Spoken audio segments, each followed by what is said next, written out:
Operation paid for by the following.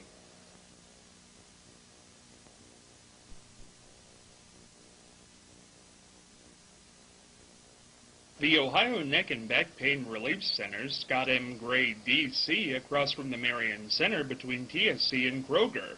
For further information, dial 740-386-6580. Also located on the net at goodbackbadback.com.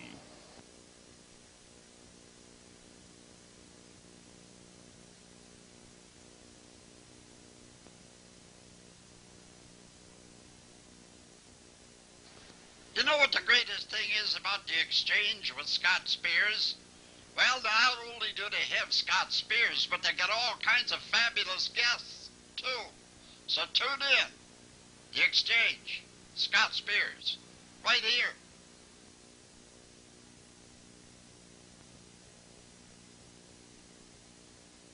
Hello there, Soup here. Say, if you want to be really entertained, just tune in to The Exchange, starring my good friend Scott Spears, here on this station.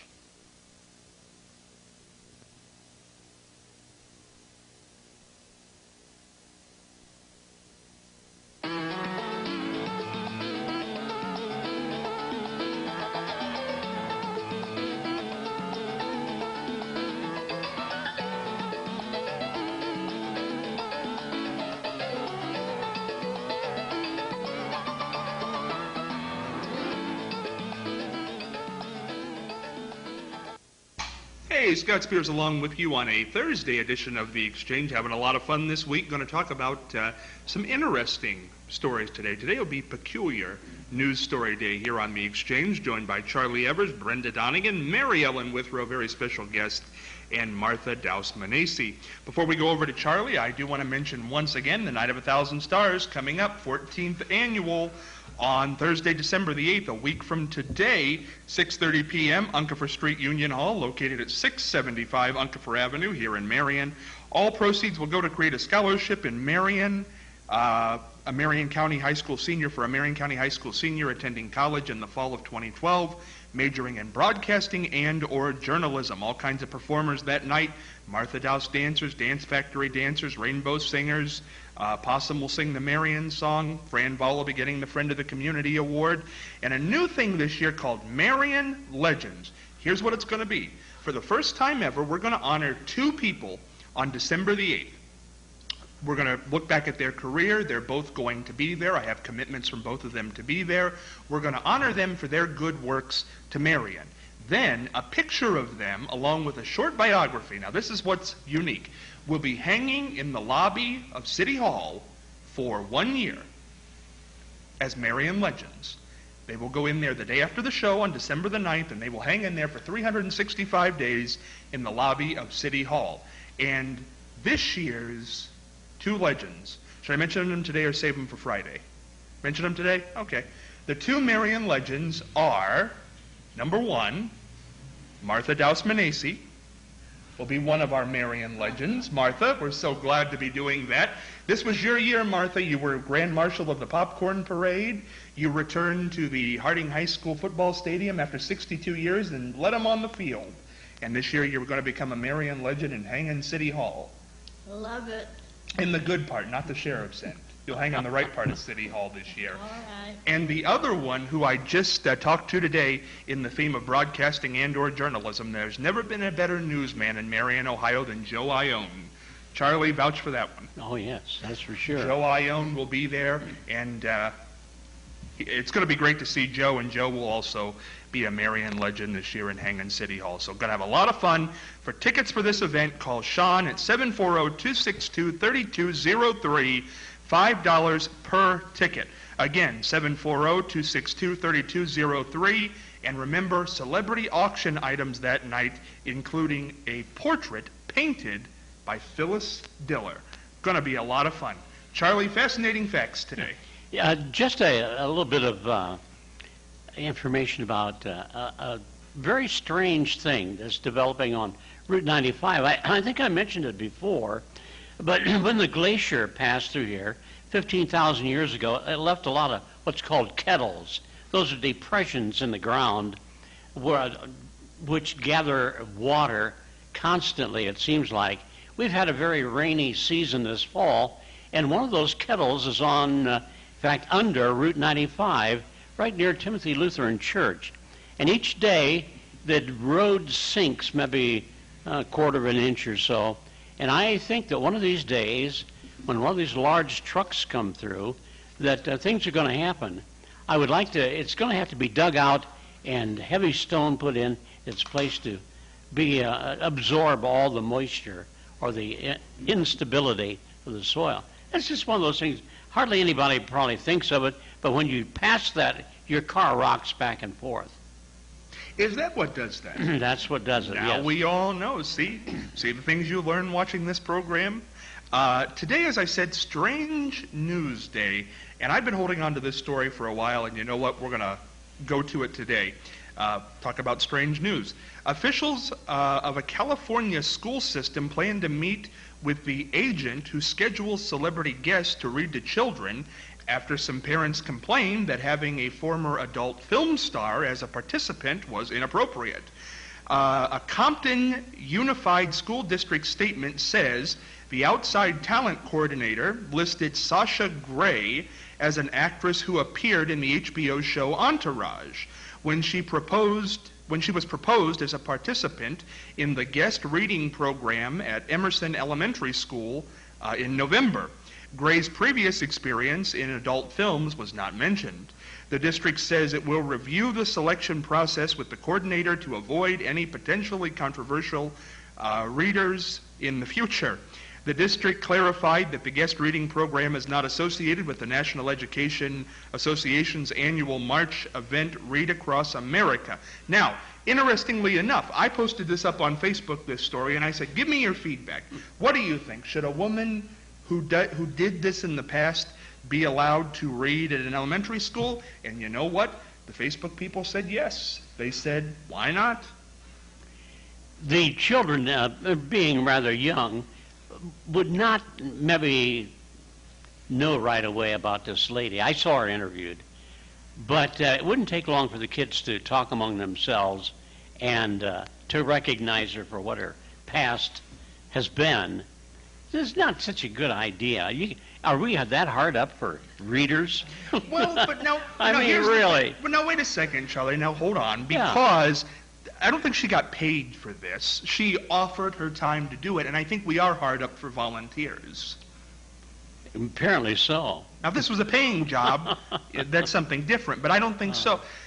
Okay, well, let's go around here and get everybody's opinion, then we'll ask some questions. Brenda, should she have been allowed to do this? I would say no, because we really need people of high character and moral to be around our young children. Mary Ellen? Oh, no. Go ahead. Oh, they see too much on TV the way it is, and too many children come from one-parent homes, and they just see too much. They need somebody with good, high morals to be with them as much as possible.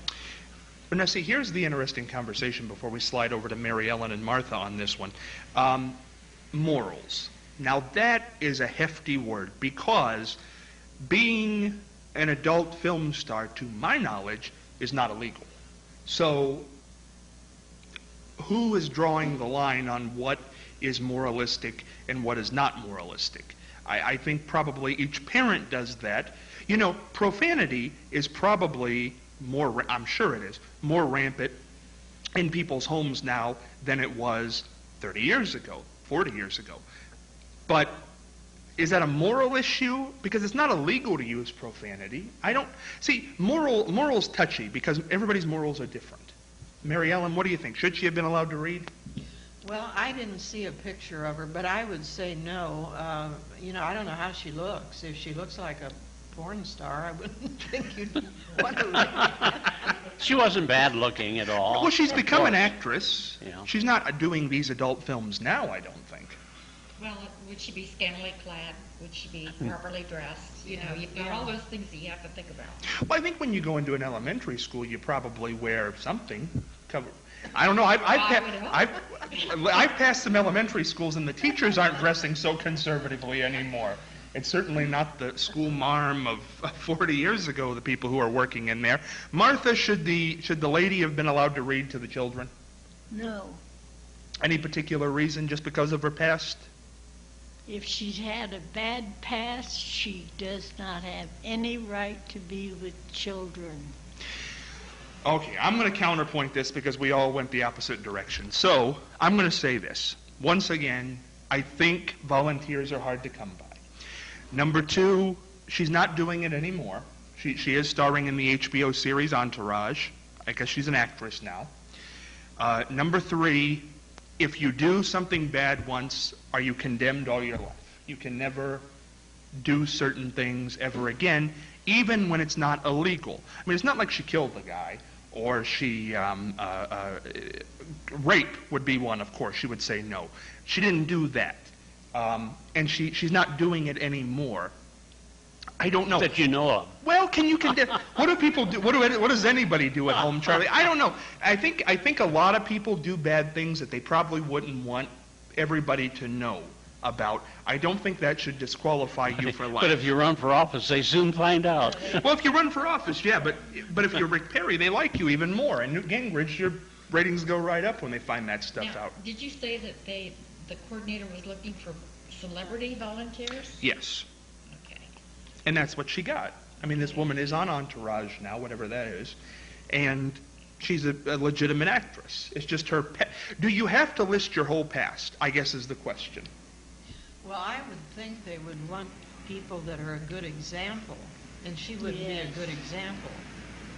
And you can't tell me it's that hard to find people to come and read. No, I don't think it's I don't think it's that, but I think, can you be forgiven, I guess is the Oh, you question. can be forgiven, but she doesn't need to read in the school. You know, I would forgive her for whatever she did, but that's beyond being an example to children. So where is the line in the sand for that? If adult film star is, you can't. Even if you're not doing it anymore, you still can't read to children. What lines do we draw? What about a rapper who uses bad language? I don't think so. But I don't think people have a problem with that. I do. I do. You really do? I don't even wanna like hear 'em. him Yeah. either. No, I have a problem with it, but do you think the school district, if they brought in a big rap, 50 Cent, okay? He's a big-time rapper now who uses questionable lyrics. What's the other one who went after George Bush? And Could a said some rapper inappropriate actually things? read correctly? Oh, see, Charlie, there you go.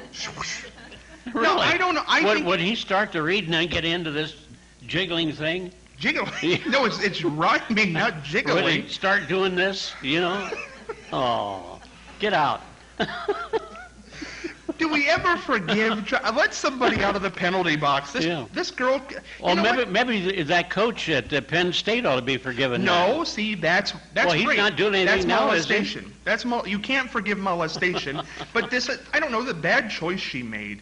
I mean, Well, I can hear a 7 or 8-year-old going home and saying to mom and dad, Sasha Gray or whatever her name was, read in our class today, and they know of her past, and the next thing you know, they're in the principal's office wanting to know why she's reading to that class. I bet you half of them would be there wanting her autograph for this Entourage show. That's this pop culture society that we live in today. The younger generation. I just, listen, I hate to belabor it on this episode, I really do, but honest to goodness, isn't there a point where you're young and stupid and you get out of the penalty box and, hey, what if she wanted to go feed the homeless? Now, would there be a problem there? Not as far as I'm concerned. Yeah, well, As long as the food was good. and she's not teaching, I don't know. We're going to agree to disagree on that one. And, we're going to move on in an interesting segue here because Well, I know... you have kids someday.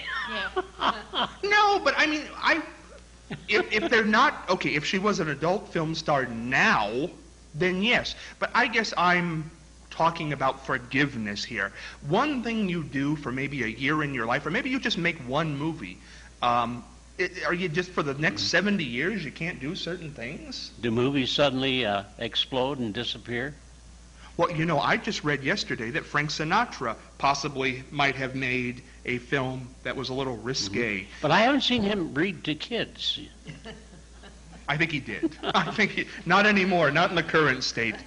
We're going to move on On that note, interesting. This is interesting. Boy, if you're talking about interesting stories and strange one, here you go.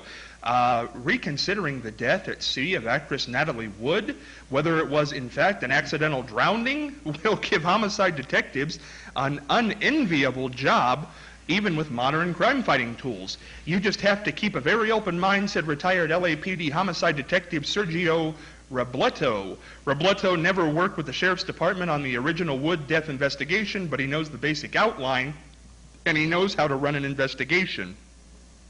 Why did they take Why did they make some of the conclusions that they did at the time? The sea captain has come out now and he said maybe things didn't happen the way they do.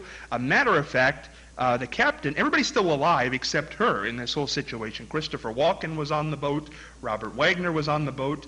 Dennis DeVerne. They're all still available for testimony.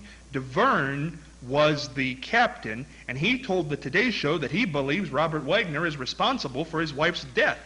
I think it was a matter of we're not going to look too hard, we're not going to turn on a searchlight, we're not going to notify anybody right at the moment, he said on Today.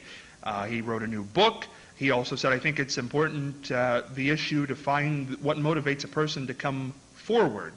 I don't know, this is so many years later, and then here comes Lana Wood, and she says that she's afraid what the investigation might lead to. Her quote is, "I'm so frightened of hearing things that I don't want to hear," she told the Today Show. And then there's somebody who was out there in the harbor, Marilyn Wayne, who was on another boat. All of a sudden she's told CBS that she heard a woman calling for help, saying, "Help me somebody, please help me, I'm drowning."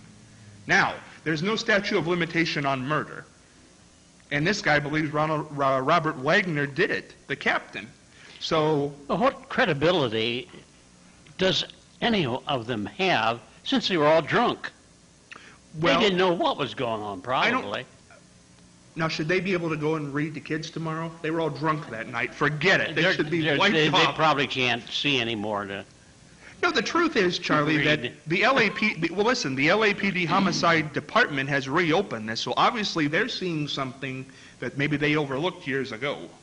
I think the media has prodded this whole thing. Apparently there's a lull in activity right now, so they had to drum up something old to bring back into the media and hype it. Do you think that Robert Wagner, well, I mean, even then, do you think Robert Wagner might have done this? Who knows? Brenda, what do you think? I have no clue, but to me, I think the captain is looking for a way to get rich quick. Yeah, right. That's what I think, yeah. Well, it's interesting. I would agree with it because he has written a book, and certainly that sells books. But why would the LAPD reopen the case? That sounds like they're hearing something that is very pertinent to them. And also for Natalie Wood's sister to come now and say, you know, she wasn't on the boat that night. She only saw in perspective. And she say, I'm afraid of what this investigation will bring. If she thought it was foolish, I don't think she'd make a comment like that. It's interesting. You mentioned that the police wouldn't pay any attention if there wasn't something there. They probably know things we don't know. Yeah. And how in the world do you remember detail by detail something that happened 30 years ago? Because Well- they're going to question them again to find out if they're going to tell the same thing they did 30 years ago. I don't think you remember it detail by detail, but I don't think the LAPD is going on what this captain said. I really don't. I think he just happens to be part of the story. But whatever they've found, if I was Robert Wagner, well, obviously he knows if he did it or not, but if I was him, I certainly would be nervous regardless, because there is no statute of limitations on murder. And he very well could go on trial today for something he didn't go on trial for then. He's got something to worry about. I would be petrified if I was this guy. And, you know, at the time, Mary Ellen, we all remember this story. Did you ever think that it was, I mean, it's been one of those things, it's a little fishy, what happened that night, that she was scared of water? I thought it was, I figured they were drunk. I thought that's what was going on. They had a fight, and the ship captain said that Bob Wagner told him not to bother. So, I don't know. Whatever whatever comes out of it, it'll be rather interesting, I'm sure. See, why would you do that? That's interesting in and of itself. Why, if your wife is missing, why would you say don't bother? And why wouldn't that tip these people off 30 years ago when this happened? Everybody knew Natalie Wood was scared of water. She had said it in many interviews. Weird, that's the way, there are no coincidences, as they say. That's a big coincidence, don't you think, Charlie? She probably lost her fear of the water somewhat by drinking. You're stuck on this drinking. Were you there that night? What were they having? No, but when you're drunk, you're not in your right mind. You don't know what's going on, depending on how inebriated they were. See, but once again, who knows? I mean, I think that's all up for discussion, don't you think? Well, it's going to be interesting to see if it ever comes back to trial. Yeah, well, I tell you what, there is one thing I wanted to do before we got, I want to mention, we're going to save that for, we got one more, we got Friday. I'm going to save that for Friday, because there is a story here in Marion. Have you heard about this, Brenda? Tease for tomorrow. Have you heard about the thing that's been going on in Pleasant Township with the peacocks? Yes. And wait till we get into that story tomorrow. That is one, and I talked to John Peacock this morning, and I'll give you the answers to what he told me, and we'll discuss it. It is a confusing story nonetheless. And we'll talk more about the charity event tomorrow, One More Day with Mary Ellen Withrow. We'll be sad to see her leave, but we got her for one more day, which is going to be awfully exciting. Do want to jump into the mailbag before we get on out of here on a Thursday. Once again, if you have a question for the mailbag, scottspears3@gmail.com, or jump on Facebook, The Exchange Marion. What did you want to be when you were growing up? Betty in Marion. What did you want to be when you were growing up, Martha? A dance teacher. You did it. You Yeah. did it. You solved it. Mary Ellen, what did you want to be when you were a little kid? I didn't have too many plans. What's the first thing you remember wanting to be? Me? Yeah. I really don't know. I was really into piano at a point, and I wanted to further that, and so that was about the only thing I can remember. Brenda, what'd you want to be? Teacher. Really? Why didn't you? I don't know. Got married. My own family had to teach them. Went the opposite way. Yeah. Road not taken. Do you regret it? No. No? Okay. Charlie? I wanted to be a fireman, and I got my chance. So when I was 9, 10 years old, I was with the fire department as a mascot. But then I got interested in radio, and that occupied the rest of my life. It takes up the next 30 years. Yep. Yeah, 40, 50. How many years now, Charlie? 50? Well, I started in 48, really, studying. 60. 60, 63 yeah. years. Wow. Holy Moses. I didn't think I was that old. Well, like I said, tomorrow we're going to, teacher is what I wanted to be, and I did that for a minute and then said, ooh, I don't think this is exactly right for me, so I went somewhere else. But we'll be back tomorrow talking about the Night of a Thousand Stars, One More Day with Mary Ellen Withrow, and this case out in Pleasant Township with the peacocks. Boy, it's fascinating. Be back tomorrow.